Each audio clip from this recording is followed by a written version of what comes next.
అలాంటి సిట్యుయేషన్ ప్రస్తుతానికి శ్రీలంకకు సంబంధించిన ఏరియల్ ఫుటేజ్ మనం చూడొచ్చు చాలా క్లియర్గా. కెలాని రివర్ అలాగే మిగతా రివర్స్ అన్నీ కూడా ఉప్పొంగి పొర్లుతున్నాయి. అవన్నీ కూడా నగరాలను ముంచెత్తేసాయి. సో ఆల్రెడీ కొంతమంది చనిపోయారు, ఇంకా 350కి పైగా ఇంకో కొంతమంది మిస్సింగ్ ఉన్నారు. అలాంటి సిచ్యువేషన్ ప్రస్తుతానికి శ్రీలంకలో ఉంది.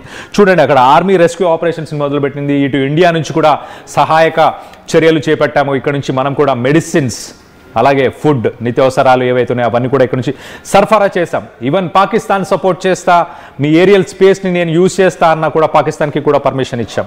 సో అలాంటి సిచ్యువేషన్ ప్రస్తుతానికి శ్రీలంకలో కూడా ఉంది. శ్రీలంక సిచ్యువేషన్ ఇది. దీని తర్వాత మనం నెక్స్ట్ ఒకసారి థాయిలాండ్ సిచ్యువేషన్ చూస్తే కనుక southern Thailand, south of Thailand కూడా చాలా డ్యామేజ్ అయింది.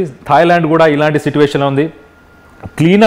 అక్కడ క్లీనప్ ఎఫర్ట్స్ని థాయిలాండ్లో ఎంతగా ప్రభావితం చేసినాయి ఈ ఫ్లడ్స్ అని అంటే, ఈ సైక్లోన్ అంటే దాదాపు 15 లక్షల మంది దీనివల్ల ఎఫెక్ట్ అయ్యారు.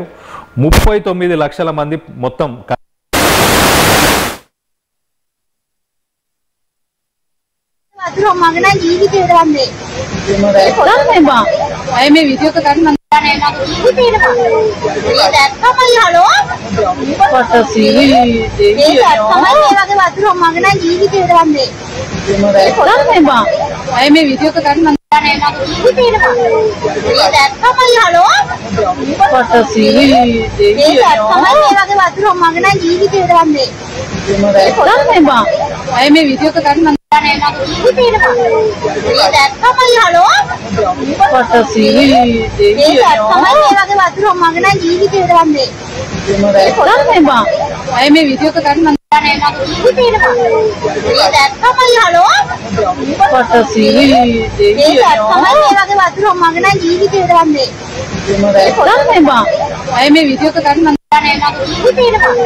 రైట్. థాయిలాండ్కి సంబంధించిన సిచ్యువేషన్ చూడొచ్చు. అక్కడ దాదాపు 15 లక్షల మంది వాళ్ళు అక్కడ ఈ సైక్లోన్ వల్ల ఎఫెక్ట్ అయ్యారు. దాదాపు 39 లక్షల మంది కంట్రీ మొత్తం ఉంటే ఇటు కంట్రీ మొత్తం ఉంటే 15 లక్షల మంది ఎఫెక్ట్ అయ్యారు. రెస్క్యూ ఆపరేషన్స్ని చేపట్టే ప్రయత్నం చేస్తున్నారు, క్లీనప్ చేసే ప్రయత్నం చేస్తున్నారు.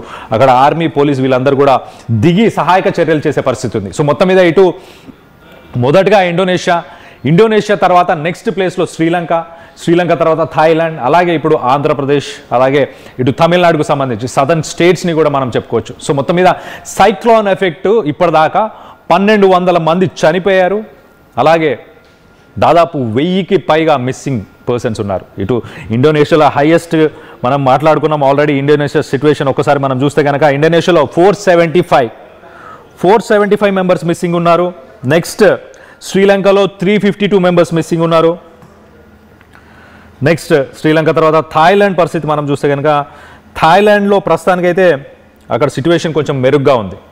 కానీ రానున్న రోజుల్లో ఇంకా టొరెన్షియల్ రెయిన్స్ ఉండబోతున్నాయి. ఇంకా సిచ్యువేషన్ వర్సన్ అయ్యే అవకాశం కూడా ఉన్నట్టు తెలుస్తుంది. ఇటు ఇండోనేషియాకి సంబంధించిన IMD, ఇటు ఇండోనేషియాకి సంబంధించిన నేషనల్ డిజాస్టర్ మేనేజ్మెంట్ ఏజెన్సీ కూడా అదే చెప్పుకొస్తుంది.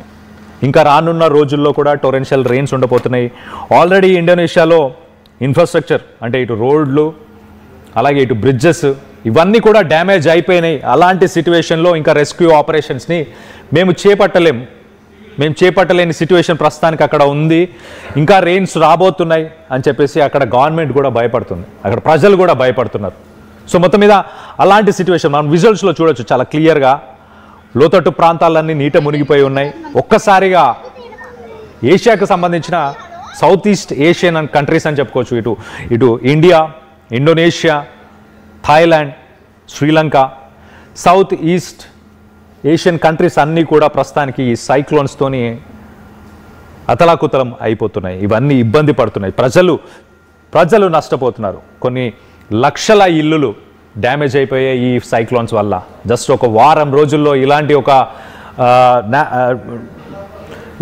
న్యాచురల్ ఒక డిజాస్టర్ అనుకొని చెప్పుకోవచ్చు. సో మొత్తం మీద ఇలాంటి డిజాస్టర్ ఒక్కసారిగా సౌత్ ఈస్ట్ ఏషియన్ కంట్రీస్ అన్నీ, ఇటు థాయిలాండ్, ఇండోనేషియా, శ్రీలంక అండ్ అలాగే ఇండియా కూడా అని చెప్పుకోవచ్చు.